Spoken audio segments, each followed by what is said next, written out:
Então, vamos começar orando para a gente dar seguimento. Senhor, obrigado em nome de Jesus por essa manhã, pelo privilégio que o Senhor nos dá da gente poder estudar a Tua Palavra juntos.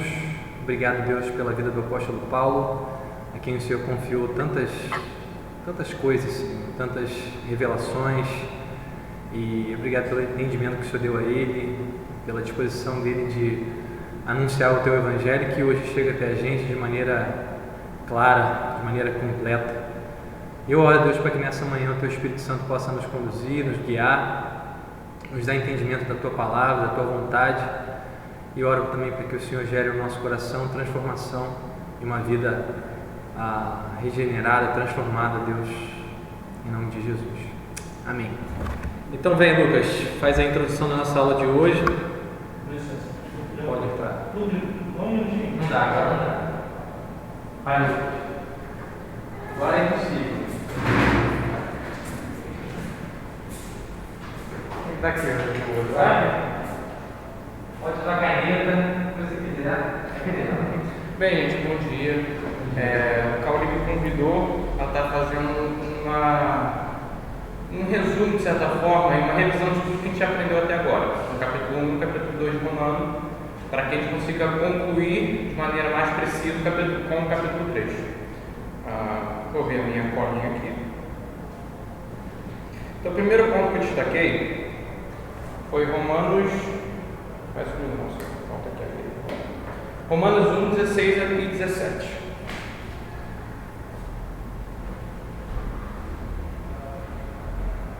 Romanos 1, 16 e 17. Vou ler aqui rapidinho. Não me envergonhe do Evangelho, porque é o poder de Deus para a salvação de todo aquele que crê, primeiro do judeu e depois do grego. Porque no Evangelho é revelada a justiça de Deus, uma justiça que do princípio ao fim é pela fé, como está escrito, o justo viverá pela fé. Então a primeira coisa que a gente aprende aqui nessa lição é que toda justificação, nenhuma justificação vem por meio da lei. O homem só consegue ser justificado por meio da fé em Cristo Jesus. Isso era assim antes de Cristo vir ao mundo e continua sendo assim depois que Cristo veio ao mundo. Então, qualquer espécie de justificativa por obras ou por ações corretas, ela pode ser justificável aos olhos humanos, mas não aos olhos de Deus. Todo mundo firme? Amém. Próximo ponto é Romanos 1, 19 a 21.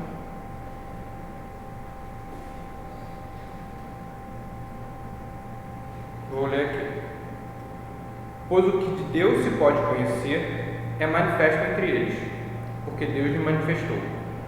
Pois desde a criação do mundo, os atributos invisíveis de Deus, seu eterno poder e sua natureza de vida, têm sido vistos claramente, sendo compreendido por meio das coisas criadas, de forma que tais homens são indesculpáveis, porque tendo conhecido a Deus, não o glorificaram como Deus, nem lhe renderam graças, mas os seus pensamentos tornaram-se fúteis e o coração insensato deles obscureceu-se.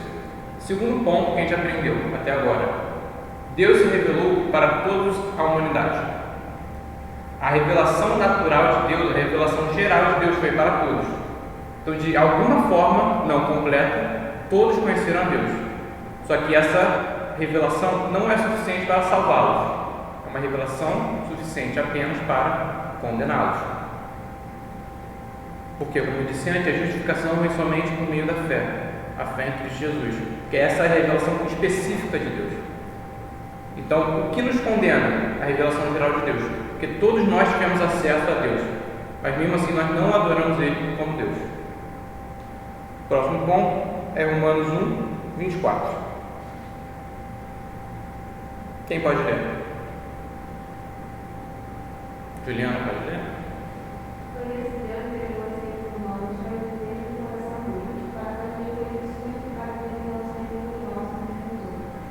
Também.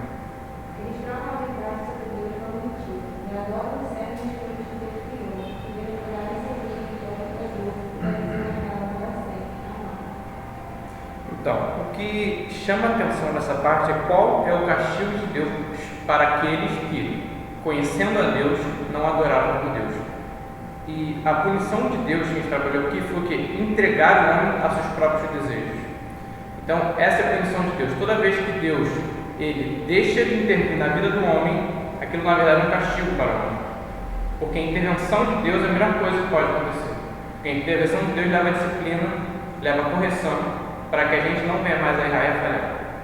Então, o castigo de Deus é nos entregar nossos próprios desejos, nossas próprias vontades. E aí agora vem Romanos 1, 28 a 31. Pode ler, Paulo. Por haverem desprezado o conhecimento de Deus, a própria Deus os entregou uma disposição mental reprovável para praticarem coisas inconvenientes, cheias de toda injustiça, malícia, avareza e maldade, possuídos de inveja, homicídio, contenda, dor, malignidade, inflamadores, caluniadores, aborrecidos de Deus, insolentes, soberbos, presunçosos, inventores de males, desobedientes aos pais, insensatos, pérfidos, sem afeição natural, sem misericórdia. Então, qual é a consequência de Deus ter nos entregado aos nossos próprios desejos? Ter nos dado a liberdade de fazer o que a gente quiser. A consequência disso tudo é que nós adquirimos uma condição mental reprovável, é o termo usado por Paulo. Consequentemente, essa condição mental reprovável faz com que a gente tome atitudes que ele diz que nós não deveríamos ter. Então vem aquela lista que a gente trabalhou antes, que é a lista de não sei quantos pecados, né? E o Cauli até perguntou, qual desses nós não cometemos?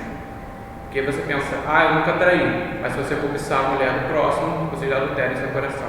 Eu nunca matei, mas se você odeia o próximo, Jesus disse que você está cometendo homicídio em seu coração, né? Então vem toda essa sequência. Nós tivemos a revelação de Deus natural, só que nós não adoramos a Ele como Deus. Consequentemente, Deus nos entregou as nossas próprias paixões. E quando Ele nos entrega, nós vivemos como nós quisermos, como nós queremos. E isso faz com que a gente tenha uma disposição mental reprovável, e essa disposição mental reprovável faz com que a gente cometa atos pecaminosos. Todo mundo está junto comigo até aqui nessa sequência? Então aqui eu fecho o capítulo 1 com tudo isso que mostra como está a humanidade sem Deus. Aí Romanos 2, versículo 13 a 16. Pode ler, mano?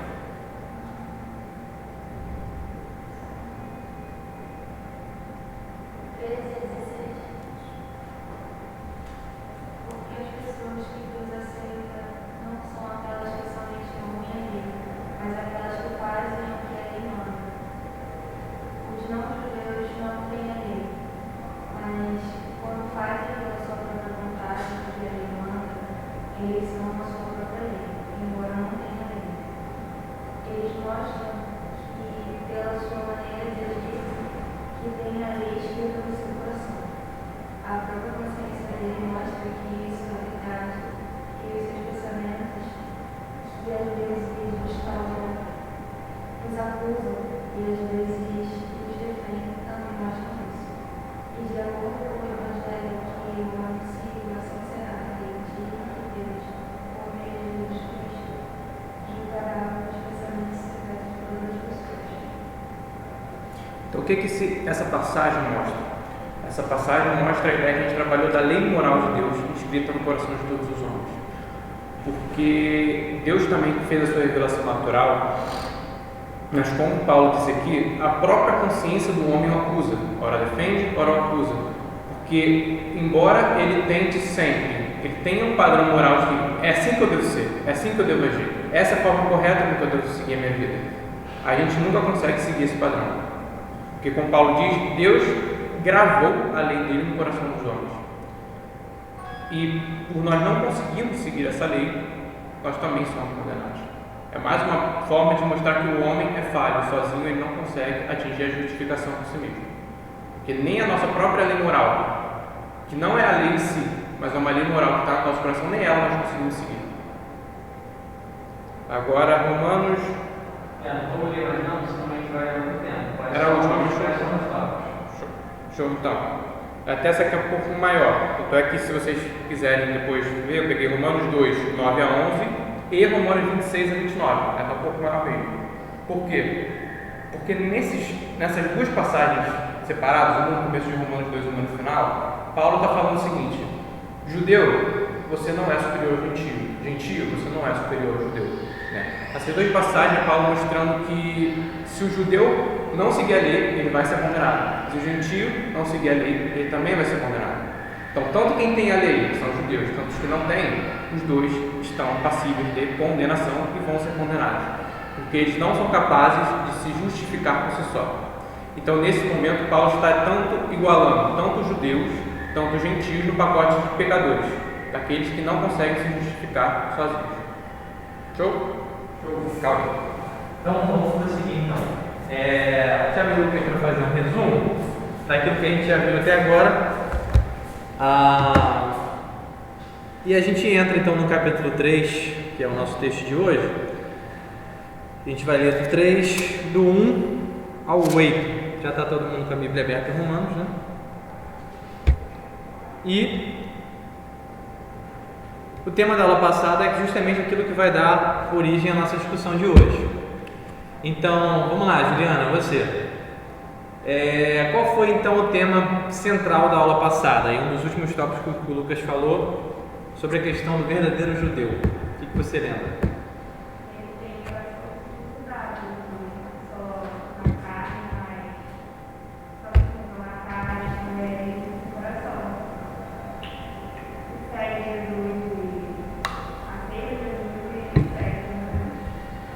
Beleza, então a ideia é que o verdadeiro judeu é aquele que é interiormente. É isso até que o texto vai dizer, né?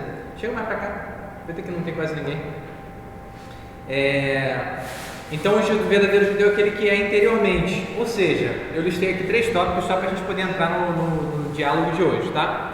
Então a ideia da aula passada: o verdadeiro judaísmo, que vai estar no finalzinho do capítulo 2, ele só tem valor se houvesse uma coisa. Qual era a coisa?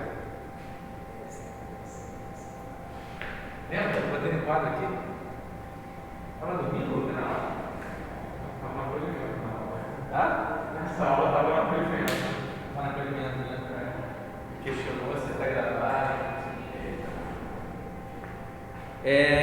Só tem valor se houver obediência. Correto?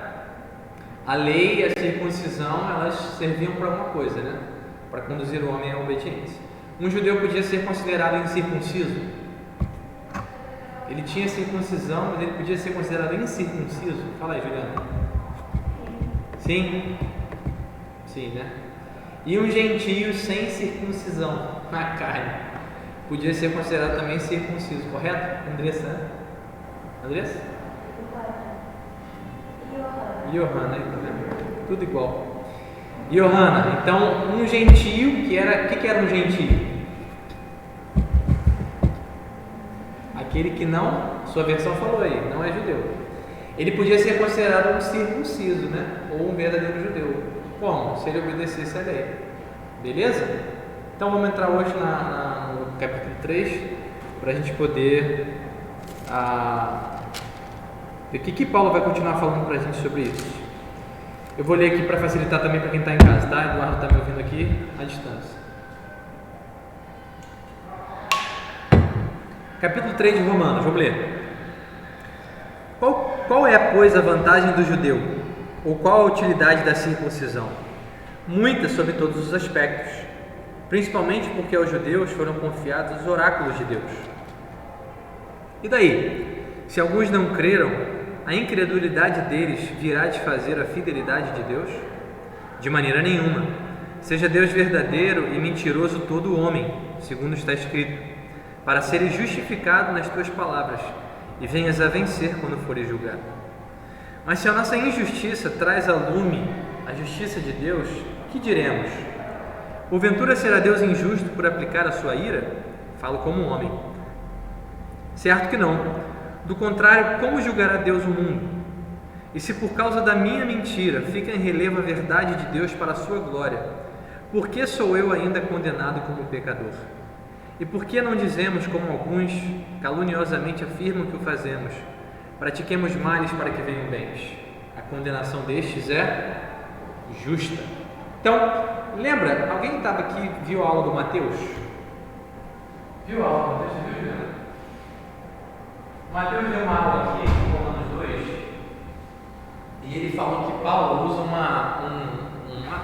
é como se fosse uma habilidade literária chamada diatribe. Para que isso serve? É só para a gente dar um nome realmente para aquilo que Paulo está fazendo aqui. Percebe que ele está conversando com alguém? Quem você acha que é esse alguém? Pode falar, sem medo.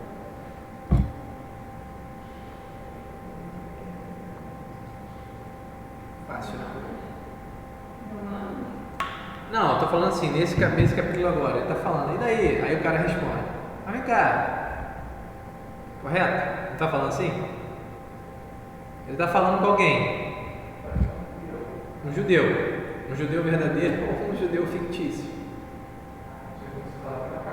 Circuncidado na carne. Mas a grande questão que eu estou chamando a atenção é o seguinte: percebe que aí não tem uma pessoa falando com ele que está usando os próprios argumentos, como se houvesse uma pessoa conversando com ele?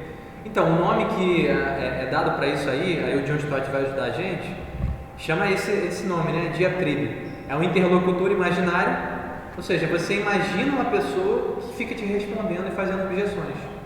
Isso é uma forma de escrever, parece que do mundo antigo. Era muito comum se ver isso, tá? E Paulo faz uso dessa forma de retórica para poder enfatizar o que ele quer. Ou seja, ele não espera chegar alguém respondendo o que ele está falando, mas antes disso ele já lança logo as respostas, tá? Por quê? Porque ele sabia bem o que os judeus responderiam a isso. Lembra, Paulo era judeu, correto? De qual seita do judaísmo que ele era?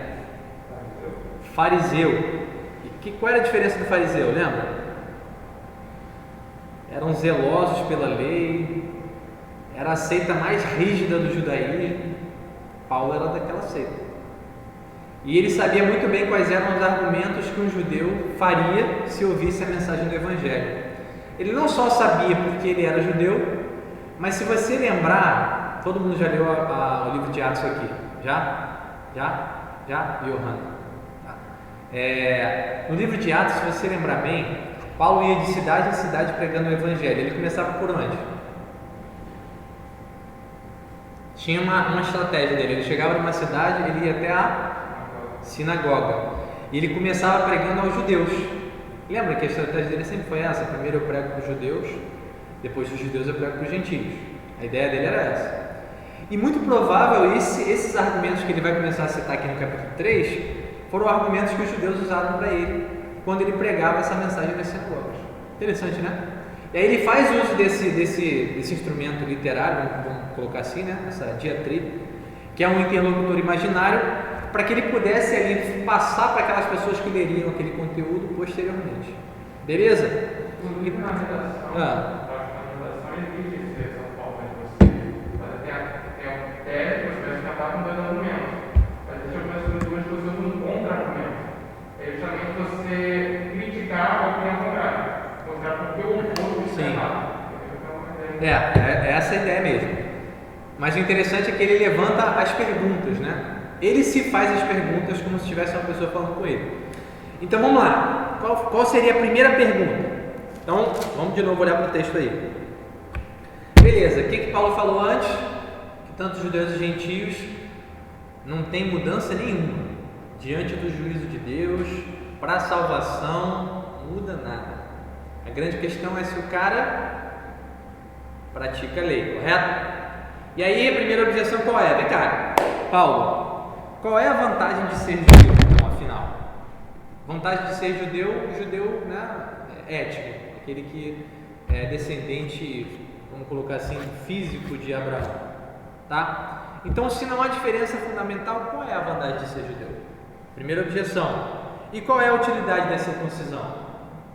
Se você está falando aí que ser judeu não muda nada diante de Deus e do juízo de Deus, então qual é a vantagem de ter nascido nesse povo, que Deus chama de povo escolhido, povo da aliança?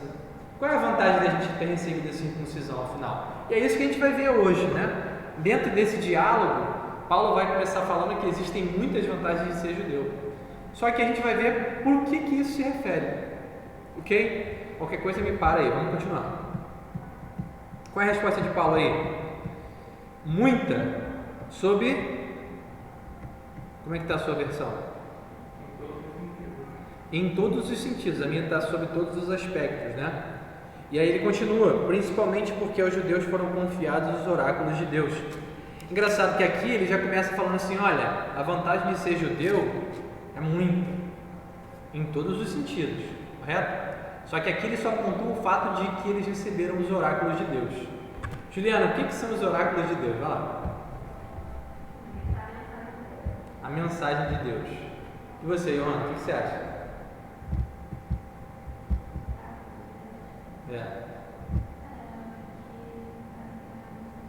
A mensagem. E Lucas, o que você acha? Para mim, a ideia é que Deus falou pessoalmente com ele, por meio da lei e por meio dos profetas. Beleza, então já começou mais completo. Eduardo, o que você acha? São os oráculos de Deus.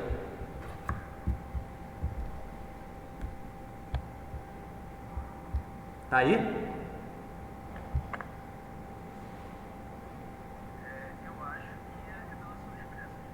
Revelação expressa de Deus.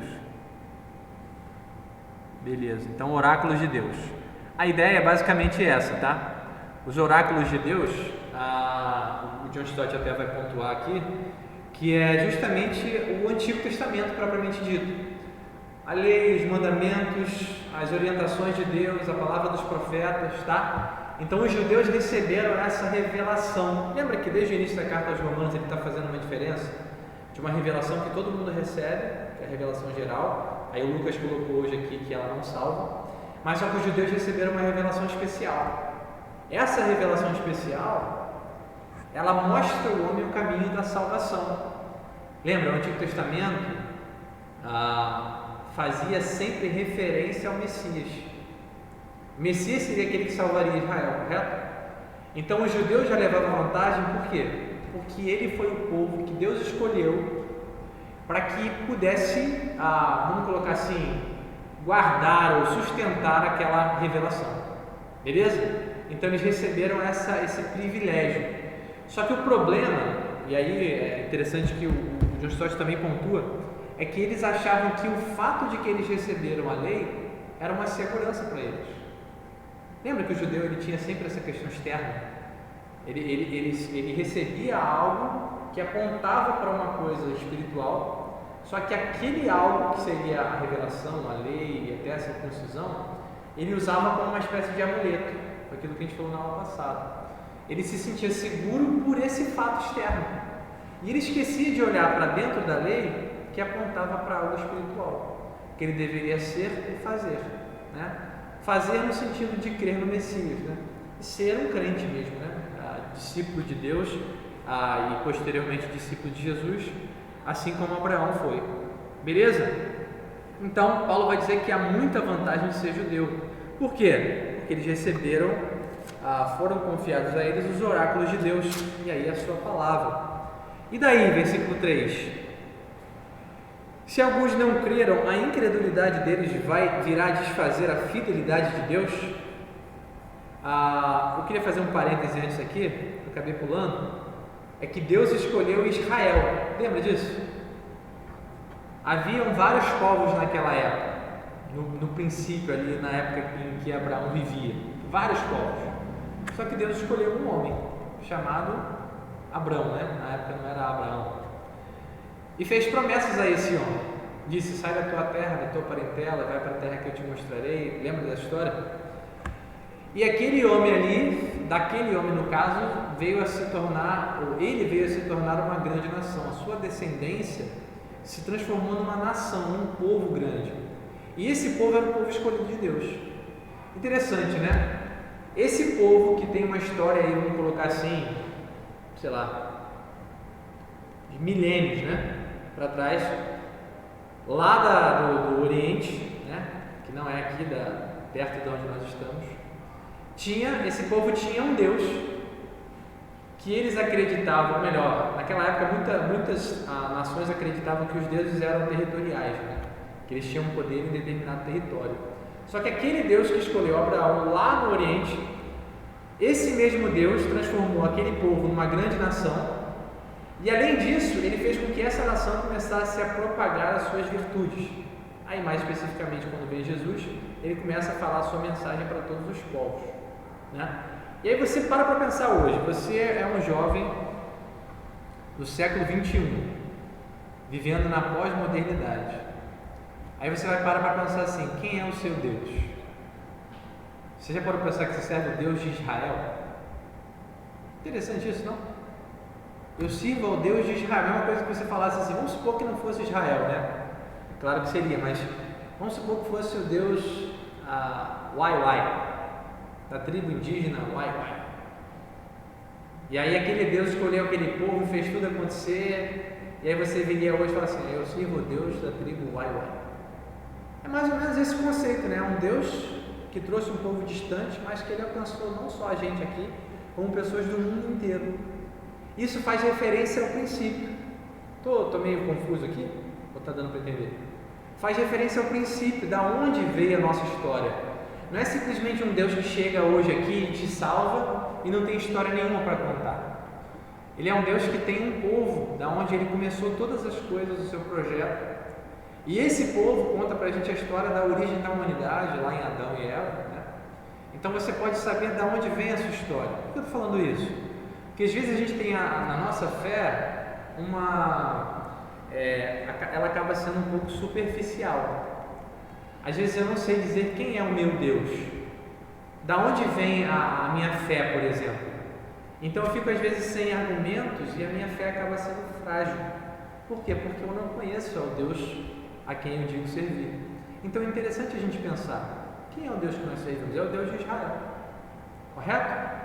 Que no Novo Testamento vai dizer que o Israel de Deus é composto de judeus, mas também de gentios. Lembra?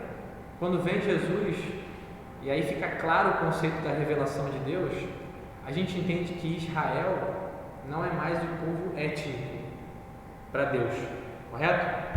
O Israel de Deus, ele é feito de judeus e de gentios.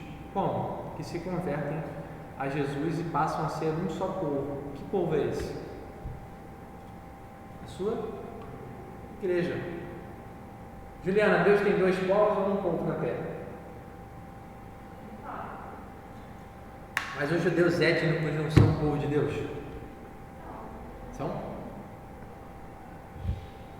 São? Mas vem cá, eles são um povo de Deus. Mas se eles são incrédulos, eles também são povo de Deus? Não sabe? Tá. Então a ideia que a gente vai ver em Romanos é justamente essa ideia, né? Que judeus, para serem povo de Deus, no caso, precisam ser crentes. Deus sempre tratou com crentes e sempre punia os incrédulos. Correto? A gente vai ver, vamos lá para Romanos 9 rapidinho. Por que eu estou indo para Romanos 9? Quando ele fala aí que o povo recebeu os oráculos de Deus, ele vai só introduzir aquilo que ele vai falar em Romanos 9. Rapidinho, Romanos 9, 1. Digo a verdade, em Cristo não minto, testemunhando comigo no Espírito Santo a minha própria consciência. Tenho grande tristeza e incessante dor no coração, porque eu mesmo desejaria ser anátema, a ideia de ser amaldiçoado, né? Separado de Cristo por amor de meus irmãos, meus compatriotas segundo a carne. São israelitas, pertence-lhes a adoção e também a glória. Lembra, o que eles receberam? No capítulo 3 são os oráculos, né? Olha o desenvolvimento aí. Pertence-lhes a adoção e também a glória, as alianças, a legislação, o culto e as promessas. Deles são os patriarcas. Quem eram os patriarcas? Abraão, Isaac, Jacó, correto? E também deles descende o Cristo, segundo a carne, o qual é sobre todos, Deus bendito, para todos sempre. Amém. Aí ele vai dizer depois, em seguida, que nem todos os que nascem em Israel são israelitas. Ou seja, para ser visto como o povo de Deus, é preciso ser crente, seja judeu, seja gentio. Então, nesse sentido, Deus só tem um povo. E o povo de Deus não é o Israel étnico, mas é o Israel espiritual, composto de judeus por etnia e de gentios que não tem nada de judeu, no caso. Correto? Então, é importante a gente ter esse conceito bom na mente, por quê? Para a gente não fazer confusão. Então, Deus só tem um povo, é a sua igreja. Beleza? Vamos voltar então para Romanos 3. Segunda objeção, ele vai falar sobre a incredulidade. Tá, mas se alguns não creram, a incredulidade deles virá desfazer a fidelidade de Deus? Beleza, o que ele está falando aqui? Paulo, você está falando então que a grande questão é crer. Foi o que eu acabei até de falar, né? A grande questão é crer. Mas se alguns não creram, esse fato de eles não crerem ou serem infiéis a Deus vai fazer com que Deus seja infiel também? Tipo assim, você está falando aí, Paulo, que a gente que é judeu, a gente não vai ser salvo, correto? A gente não tem nenhuma imunidade diante do julgamento, por exemplo. Então, isso quer dizer que Deus é infiel, correto? O que Paulo vai dizer? De maneira nenhuma, né?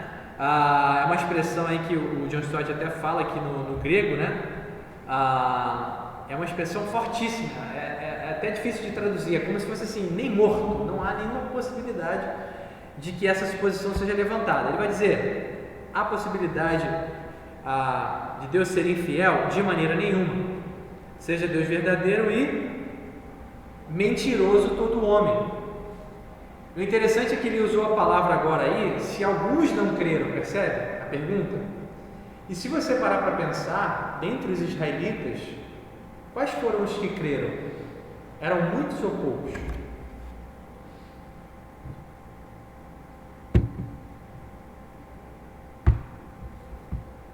que você acha? Poucos. Lembra da expressão remanescente fiel? Lembra disso? Lembra não? O que era o remanescente fiel? Era uma porção pequena, ou seja, um remanescente, né? Alguns que sobraram, que continuaram sendo fiéis à aliança de Deus no Antigo Testamento. Então, sempre quando você via Deus tratando com o povo, a maioria eram incrédulos, a minoria eram aqueles que perseveravam, que obedeciam a Deus. E aí ele usa, né? Aí o Stott vai pontuar aqui que esse alguns, não é nem o Stott, foi o outro, é o Bruce, se não me engano. Ele pontua que esse alguns aqui é até uma forma de generosidade, porque a maioria da nação não creu, poucos foram os que creram, porque Deus de fato trabalhou ali com aquele remanescente fiel. Ou seja, eles não creram no quê? Eles não creram naquilo que Deus tinha prometido. Não creram no Messias. Lembra da ideia que a gente trabalhou na aula passada, nas outras aulas, de que a salvação do judeu no Antigo Testamento era por crer no Messias, no Deus verdadeiro? Lembra disso? De que eles olhavam para frente, não era isso? Olhavam para frente e a gente olha para trás, correto?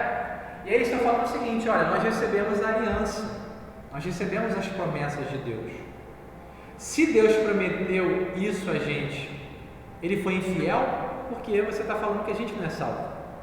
E aí Paulo vai dizer que não, de modo nenhum. Deus foi fiel. Por quê? Aquilo que Ele prometeu, Ele cumpriu. O que Ele prometeu para aquela nação, no caso? Que Ele enviaria o Messias, correto? Que seria o libertador de Israel, correto? E que o justo viveria pela fé, não é isso? Uma das coisas que corroboram aqui com o nosso entendimento. A questão da justificação sempre foi pela fé. Lembra do exemplo de Abraão? Abraão creu e isso foi imputado como justiça. Ele só foi chamado justo porque ele creu, correto? Então, esses homens aí que eles estão pontuando, o judeu no caso, étnico, né? Que não creu na pregação, que não creu no Deus verdadeiro, ele não experimentou infidelidade da parte de Deus. Pelo contrário, Deus foi fiel àquilo que prometeu. Correto? Paulo vai dizer, olha, de modo nenhum Deus é infiel. Pelo contrário, Ele cumpriu as suas promessas. Aí ele cita o Salmo 51. Se você quiser, abre rapidinho no Salmo 51 para a gente ver a diferença.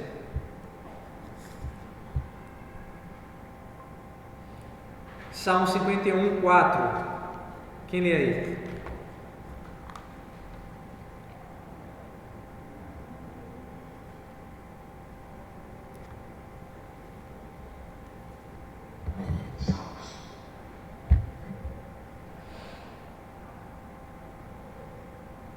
Ninguém lê? Contra ti, só contra ti pequei, fiz o que tu reprovas, de modo que justa Beleza. De modo, a minha versão diz assim: de maneira que serás tido por justo no teu falar e puro no teu julgar. Aí volta para Romanos. Seja Deus verdadeiro e mentiroso todo homem, segundo está escrito, para seres justificado nas tuas palavras e venhas a vencer quando fores julgado. Então Paulo está citando aí um salmo de Davi, que é aquele salmo que ele expressa seu pecado em função de Batseba. Lembra da história de Davi e Batseba? Ele adultera, manda matar o marido da mulher. Só que depois ele é repreendido e cai em si, e se arrepende.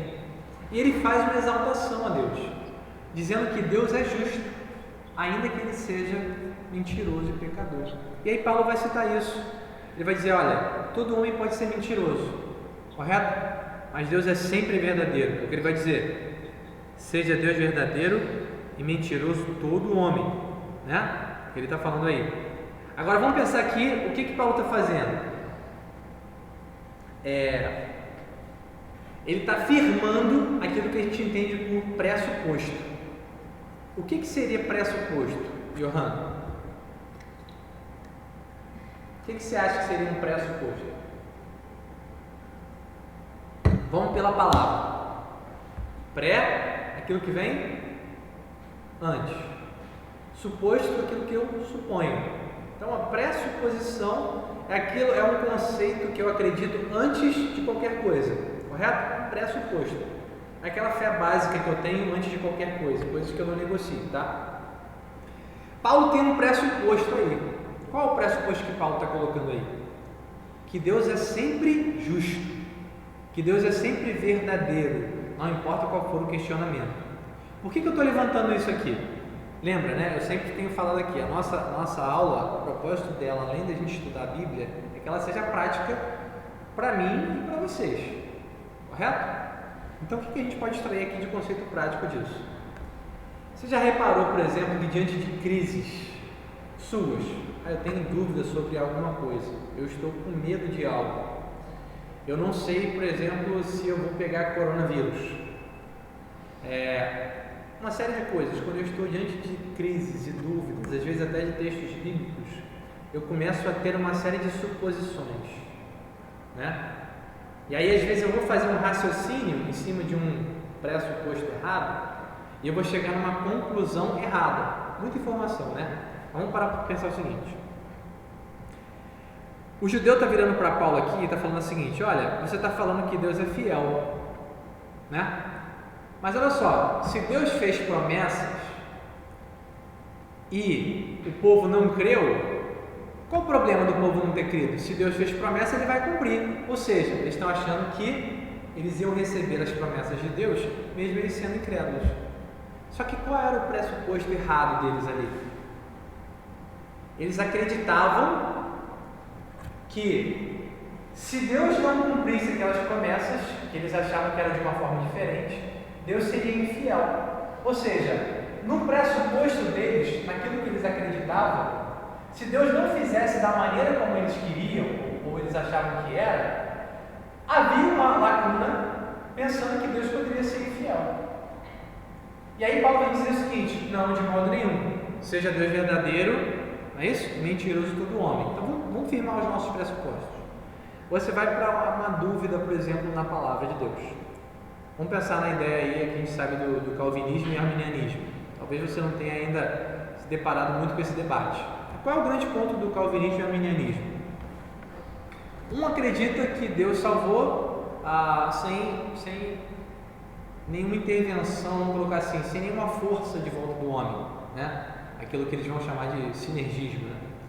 Porque tem a força de Deus e a força do homem, né? Essa seria, né? Porque Deus é soberano e salva, mas o homem é que decide se ele aceita Deus ou não, beleza? Então o calvinismo diz que Deus salva quem ele quer. Por quê? Ele quis só.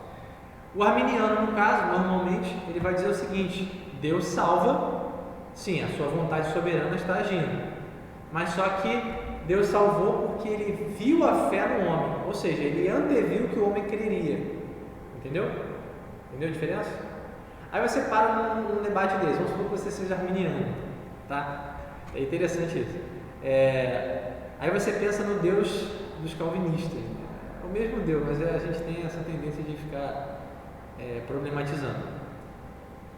Aí vamos supor, o cara olha para Deus e fala assim, esse Deus que salva quem Ele quer, ou seja, condena também quem Ele quer, sem que o homem consiga se salvar, esse Deus é mau.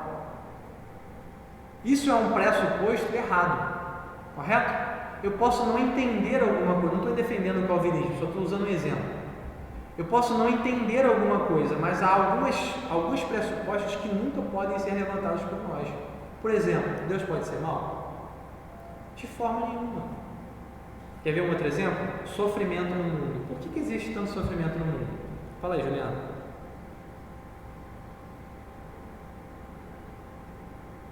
Eu também não sei responder. Eu estou só te instigando. Né? Por quê? A gente às vezes pensa que porque há tanto sofrimento no mundo, Deus só pode ser mau. Eu lembro uma vez que eu estava na faculdade e eu estava tentando, né, de alguma forma assim, bem simples, evangelizar um professor meu, né? Falando de Deus e tal. Com relação à ciência. Aí ele falou assim, não, se há tanto mal no mundo, esse Deus só pode ser mau. Por quê? Porque ele tem um pressuposto errado, de que se as circunstâncias são ruins, isso significa que Deus é ruim, né? E a gente tem que firmar alguns pressupostos. Quais são? Deus é bom, Deus é justo, Deus é fiel. E por que eu preciso firmar esses pressupostos? Porque a palavra de Deus me afirma com clareza. Eu posso não saber com clareza por que Deus permite o mal. Posso ter dúvidas. Por que Deus permite o mal a alguns e concede coisas boas a outros? Eu às vezes não consigo encontrar respostas tão claras para satisfazer o meu entendimento. Mas existem respostas muito claras dizendo que Deus é bom. De que Deus não pode coabitar com o pecado, não é isso que a palavra de Deus fala? De que Deus ele não muda, ele não pratica injustiça. Então são coisas que a gente precisa se firmar nelas. Por quê? Porque essas coisas que vão sustentar a gente diante da crise. Então, por exemplo, você vai daqui a pouco passar por alguma situação difícil na sua vida. Não estou profetizando não, tá? Eu suponho. Vamos supor que você vai passar. E você vai passar, não tem jeito, todo mundo passa por situações difíceis. O que vai te firmar diante das suas crises, vamos colocar assim, é a sua fé. São os seus pressupostos acerca de Deus e da sua palavra. Porque se você confia em Deus de verdade, seu coração fica firme diante daquelas situações, ainda que você não entenda, né? E é uma das coisas que a gente pode ver com o Paulo aqui, ele é um exemplo para a gente, né? De maneira nenhuma ele pode ver Deus como injusto. Por quê? Porque ele sabe que Deus é justo. Ele sabe que Deus é fiel. E aí vamos prosseguir. Uma outra objeção. Mas se a nossa injustiça, então, traz à lume a justiça de Deus, o que diremos? Ou seja, se o que eu faço de errado, o meu pecado, faz com que a justiça de Deus seja muito mais gloriosa, traz à lume a ideia, né, de trazer a luz, né? O que eu faço de ruim ilumina a glória de Deus, né? Vamos colocar assim. Por quê? Porque Deus é glorificado seja no pecado do ímpio, né? Aquele que não conhece a Deus, seja nas obras de obediência. Ele sempre receberá a sua glória. Correto? E aí o judeu vai dizer o seguinte, então tá, se eu sou injusto e a minha injustiça avulta, né, faz resplandecer a glória de Deus, qual é a objeção? Que diremos? Porventura será Deus injusto por aplicar a sua ira? Ou seja, me perdi aqui. Se o meu pecado então aumenta a glória de Deus, não seria injustiça Deus condenar alguém que contribui para a sua glória? Olha só o pensamento da pessoa, tá? Eu sou pecador, mas se Deus é glorificado de todo jeito, o meu pecado contribui para isso. Por que Deus vai me condenar se o meu pecado dá uma ajuda para Deus? Bom argumento, né, Juliana? Aí Paulo vai dizer assim, olha, falo como um homem, não é isso? Ou seja, tem outra versão aí? Falo como as pessoas costumam falar. Tem outra? Estou usando o argumento humano. Eu acho que essa do argumento humano ajuda a gente a entender um pouco mais. Ou seja, a ideia é que esse simples questionamento é um argumento terreno. Eu coloquei aqui a palavra ridículo porque é ridículo, né? Você pensar que porque Deus é glorificado com a minha injustiça, Ele não poderia então me condenar. E não tem nada a ver. Claro que não. Se Deus fosse injusto, ele não poderia julgar o mundo, é o que ele vai dizer aí. Certo que não, versículo 6. Do contrário o quê? Hein? Se Deus não fosse justo, né? Ele vai dizer o seguinte: certo que não. Ele está afirmando que Deus é justo. Do contrário, ou seja, se Deus fosse injusto, como é que ele poderia julgar o mundo? Os judeus sabiam que Deus era justo. Então Paulo está sempre levantando essa bola diante daquilo que eles mesmos sabem, né? Se Deus é injusto, ele não pode julgar o mundo, mas sabendo que Deus é justo, ele vai julgar o mundo. Correto? Prosseguindo aí para o final do texto. E se por causa da minha mentira fica em relevo a verdade de Deus para a sua glória, por que sou eu ainda condenado como pecador? E por que não dizemos como alguns caluniosamente afirmam que o fazemos? Pratiquemos males para que venham bens. A condenação destes é justa. Ou seja, o argumento do judeu aqui é justamente querer justificar os fins pelos meios. Correto? Como é que é justificar os fins pelos meios? Você tem um exemplo aí? Você pensa?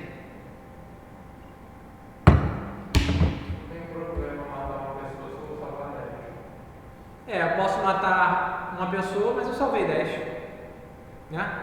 Ou seja, eu estou justificando o meio, né, por causa do fim, né?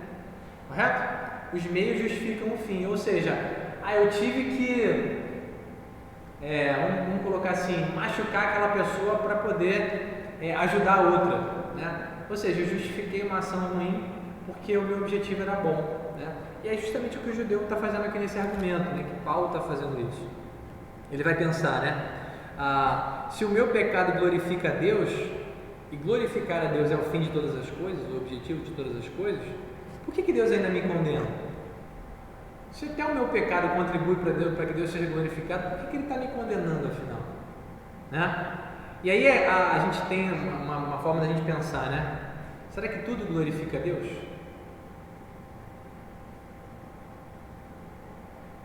O que você acha?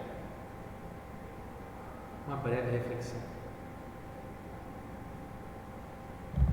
Eu acho que isso é como morte dos obedientes, né?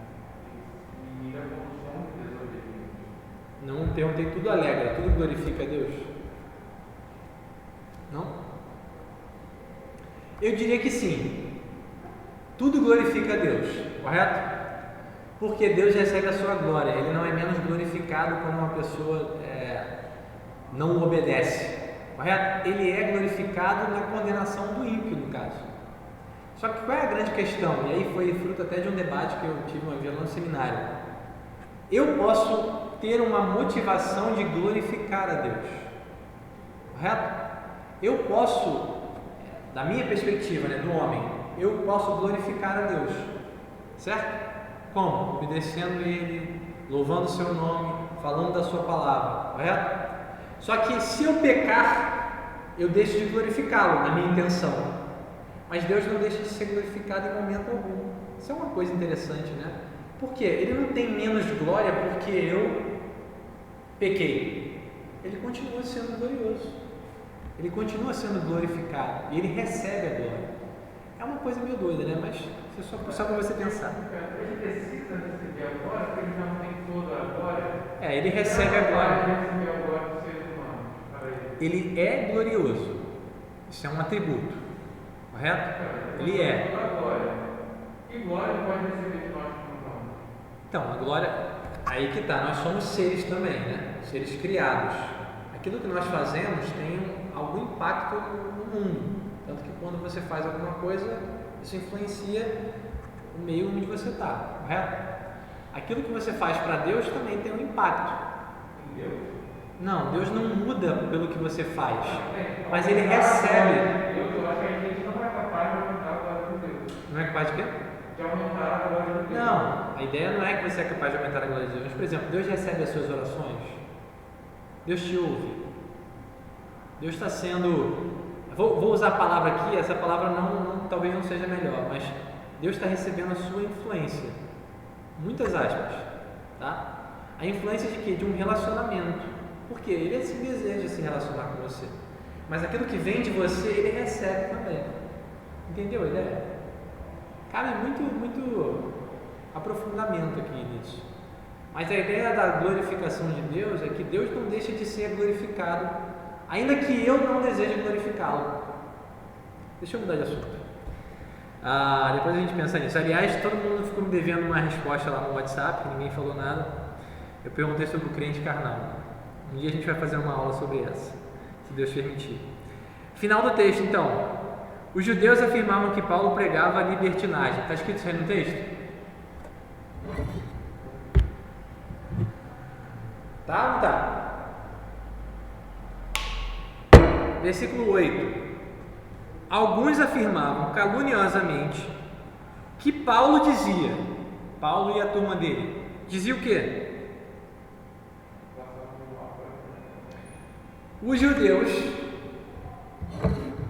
opositores de Paulo, afirmavam que ele dizia: pratiquemos mais para que venham bens. Agora, por que isso está aí? Coisa interessante. Lembra da mensagem central de Paulo? Qual é? Salvação pela graça por meio da prática da lei, correto? Errado. Salvação só pela graça, sem obras da lei. Para que servem as obras da lei? A gente já viu aqui na aula passada. Não entendi. Não, para que servem as minhas obras? São uma evidência. Lembra? As obras são uma evidência de que eu já fui salvo. É uma consequência e não uma causa da salvação. Grava bem esse conceito aí, tá? Então os judeus ouviam aquela mensagem de Paulo e falavam assim: isso aí que você prega é libertinagem. Eu estou usando o termo aqui só para traduzir, tá? Libertinagem, por quê? Porque você prega uma salvação que não gera nenhuma responsabilidade. E era mentira, que gerava responsabilidade. Só que Paulo nunca falou que as obras salvavam, coisa que os judeus achavam. Correto? E aí ele vai dizer o seguinte: olha, vocês falam que a gente faz isso. Por que a gente não afirma isso afinal? Por que a gente não afirma? Vamos praticar então o mal para que venha o bem. Lembra o diálogo aqui? Se eu faço mal, Deus é glorificado. De todo jeito Deus vai ser glorificado. Essa é a ideia. Se eu faço isso e a justiça de Deus fica mais evidente, por que então eu não faço igual Paulo faz? Vamos praticar os males para que venham bens. Que Paulo nunca disse. Por isso que ele fala a ideia de caluniosamente. Por quê? Paulo responde? Não. O que ele fala no final aí?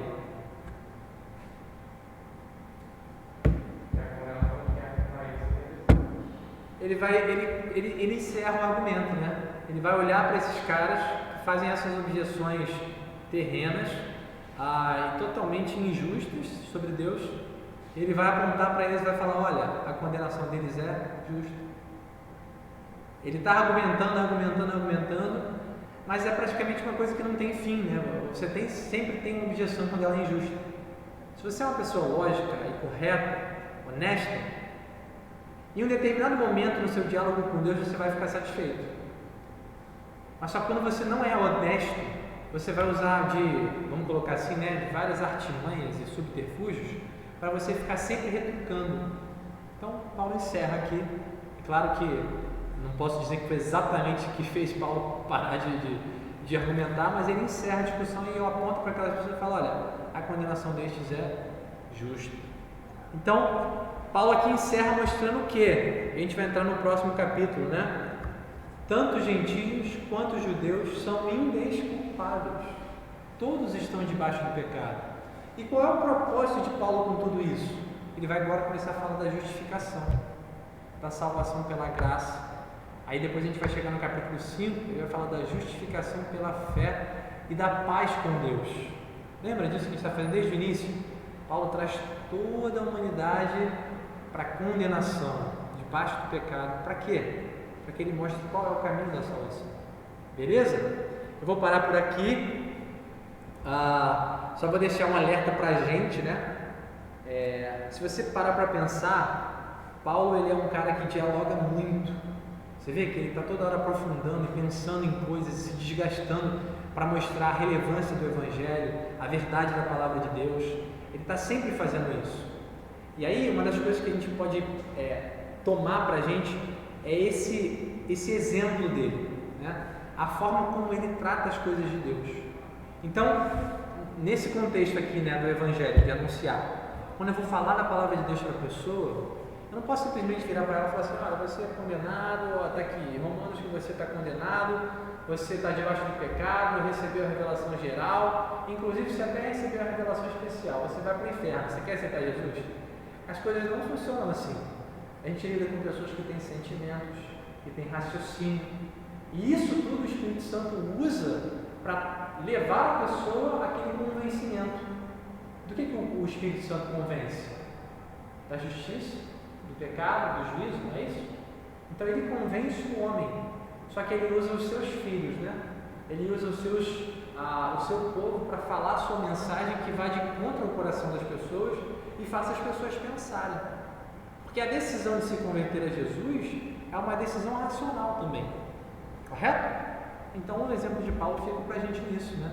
Que a gente tem que se desgastar para falar do Evangelho para as pessoas, com amor, mostrando quem Deus é, mostrando o que a gente acredita sobre Deus, o que Deus não é, correto? São coisas que a gente precisa sempre estar afiado na hora da gente poder falar do Evangelho para as pessoas, porque essas coisas fazem diferença. Não é à toa que Paulo se desgasta muito. Beleza? Ok? Estamos tranquilos aqui até o final?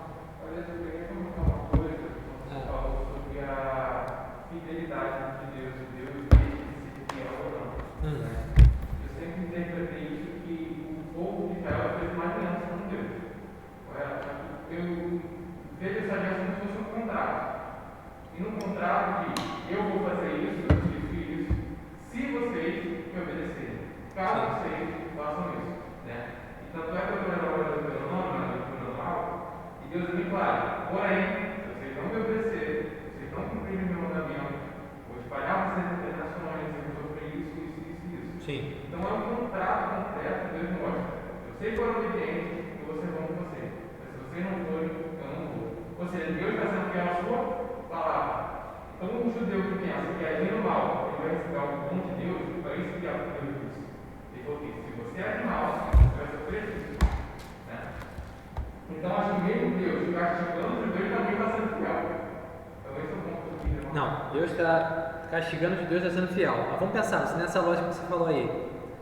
Se vocês fizerem, eu vou fazer. Não foi? Se vocês obedecerem, eu vou abençoar. E se vocês forem infiéis? Eu vou ser infiel ou vou ser fiel? Fiel à palavra. Fiel à palavra? Fiel à sua palavra. Tá, fiel às minhas promessas, né? Eu vou ser fiel.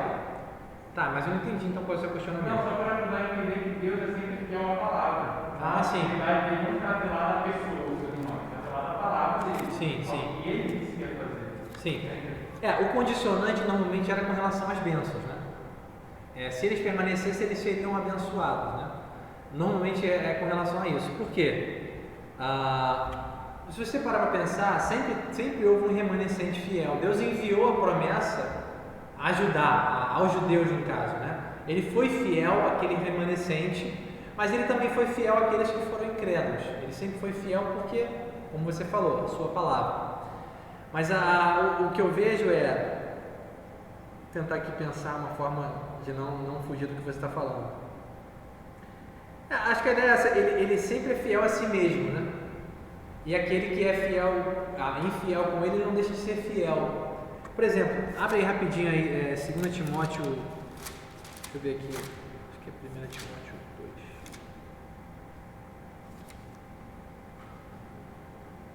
2. 1 Timóteo 2, 11. Vou ler rapidinho para terminar. Fiel é esta palavra: se já morremos com ele, também viveremos com ele. Se perseveramos, também com ele reinaremos. Está vendo que ele está usando o se, que você falou, a condicionante. Se o negamos, ele por sua vez nos negará.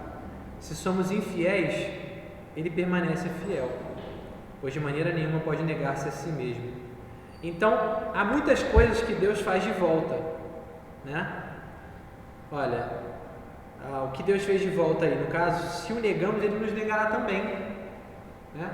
Só que a questão da fidelidade, como o Lucas falou, realmente está atrelada ao caráter de Deus. Ele não pode ser infiel de forma nenhuma. Negar, ele pode negar, mas isso não faz dele um homem infiel, ou melhor, Deus infiel. Por quê? Concordo com o Lucas. Ele vai ser sempre fiel à sua própria palavra, ao seu próprio caráter, né? Ainda que hajam condicionantes para se experimentar dessa promessa. Então, estão na mesma linha, não é isso? Então, Deus deu condicionantes.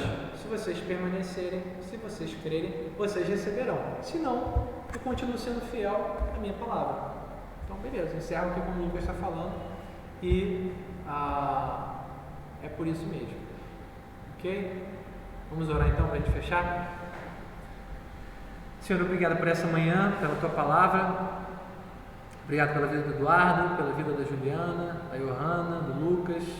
Obrigado pelos que não puderam vir. Que o Senhor abençoe a vida deles também. Que o Senhor nos conceda um domingo em paz e que a Tua palavra possa edificar a nossa vida, a nossa fé. Que a gente aprenda a viver um viver que glorifique o Senhor, que exalte o Teu nome e do qual o Senhor se agrada, Senhor. Obrigado por esse privilégio. Em nome de Jesus. Amém. Então é isso, galera. Tamo junto.